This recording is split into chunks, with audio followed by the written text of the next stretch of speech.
नमस्कार। राकेश की बात में आपका स्वागत है। आज हम एक बार फिर से बात कर रहे हैं एससीओ समिट की। चीन में जो चल रहे शंघाई सहयोग सम्मेलन है, इस सम्मेलन में एक नया वर्ल्ड पावर एस्टैब्लिश हो रहा है, जहां पर तीन महाशक्तियां भारत, रूस और चीन, ये तीनों एक मंच पर एक साथ आ गए हैं। शंघाई सहयोग सम्मेलन का बहुत मायने रखता है आज के वैश्विक परिदृश्य में, क्योंकि जिस प्रकार से अमेरिकी राष्ट्रपति डोनाल्ड ट्रंप द्वारा भारत पर 50% का जो टैरिफ लगाया गया है, एक तरह का ये जो ट्रेड वॉर छेड़ा गया है, इस ट्रेड वॉर के चलते एक नया विश्व, एक नया समीकरण बन रहा है, एक नई शक्ति उभर कर सामने आ रही है और इसमें भारत, रूस और चीन महत्वपूर्ण भूमिका अदा कर सकते हैं।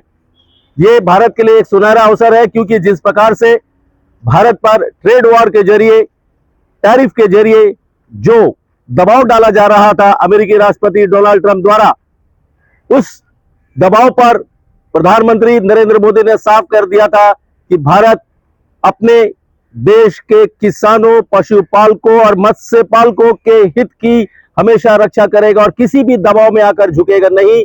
और यही हमारे प्रधानमंत्री मोदी की ताकत है कि उन्होंने इस दबाव को हंसते हंसते झेला है।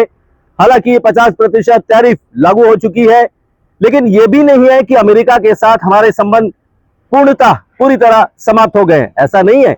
अमेरिका अपनी आर्थिक नीति पर, अपने आर्थिक फायदे पर वो चाहता है कि हम, जैसे ब्राजील है, भारत है, इस तरह के जो देश है उस पर दबाव डाला जाए और अपना व्यापार साधने के लिए वो इस तरह का काम कर रहा है। लेकिन भारत इसके नीचे झुका नहीं, इसके आगे झुका नहीं। और एक नया त्रिकोण, कहते हैं ना, जब मिल बैठेंगे तीन यार, मैं, आप और वो, यानी कि भारत, रूस और चीन, तो जब त्रिकोणीय त्रिदेव का जब संगम होगा, और अब चीन में ये त्रिकोण या त्रिदेव का संगम हो रहा है, तो इस तरह एक नया समीकरण, वैश्विक समीकरण बनकर उभर कर सामने आ रहा है।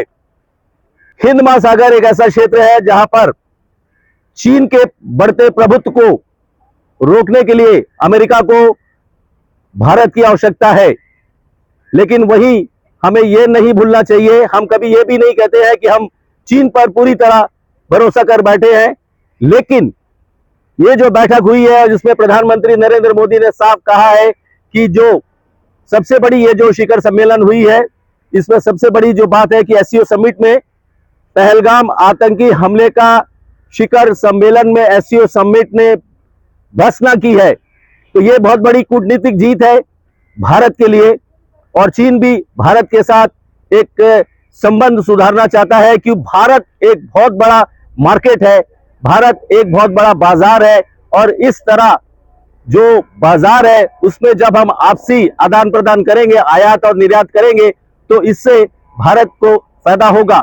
हालांकि ये जो अब टैरिफ लगाया गया है, इससे कुछ नुकसान हो सकता है और होगा भी, लेकिन भारत के लिए अब कई ऐसे देश हैं जिनका मार्केट खुल गया है, जहां पर भारत आयात कर सकता है, निर्यात कर सकता है, निवेश की संभावनाएं बढ़ गई है।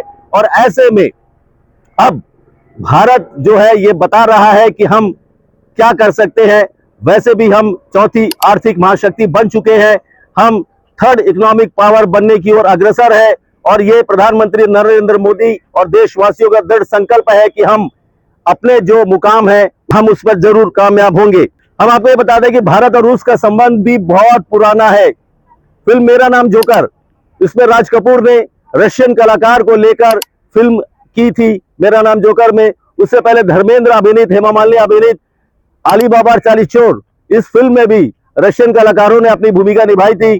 और जिस प्रकार से शंघाई शिखर सम्मेलन में प्रधानमंत्री नरेंद्र मोदी और रूसी राष्ट्रपति व्लादिमीर पुतिन के बीच जो बातचीत हुई है, और उनके जो चित्र दिखाते हैं कि किस प्रकार गले मिलकर एक दूसरे से ये शो कर रहे हैं कि एक सच्चा साथी है भारत और रूस, और ये तेल का जो लेने का सिलसिला है वो रुकेगा नहीं।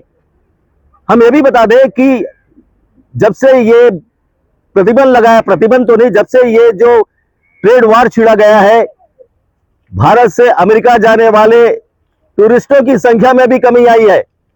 तो इस तरह से जिस प्रकार से मालदीव के साथ हमारे संबंध कुछ खटास से हुए थे, और ये जब संबंध मालदीव के साथ हमारा थोड़ा सा गड़बड़ हुआ था, उस समय प्रधानमंत्री नरेंद्र मोदी लक्षद्वीप जाकर वहां के तट पर सिर्फ घूम लिए थे, वॉक कर लिए थे, और उसके बाद ये हुआ कि मालदीव कोई जाते ही नहीं था भारतीय, और वही मालदीव अब भारत के शरण में है।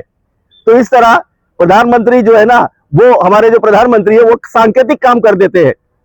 वो एक वैश्विक मंच तैयार कर रहे हैं, और इस वैश्विक मंच के जरिए जिस प्रकार से हम अब भारत, रूस और चीन साथ आ रहे हैं, और इस तरह ये एक नया एक समीकरण बन रहा है, वैश्विक समीकरण बन रहा है, तो हम यही कह सकते हैं कि अब हमें संभल कर और फूक फूक कर कदम रखने की आवश्यकता है।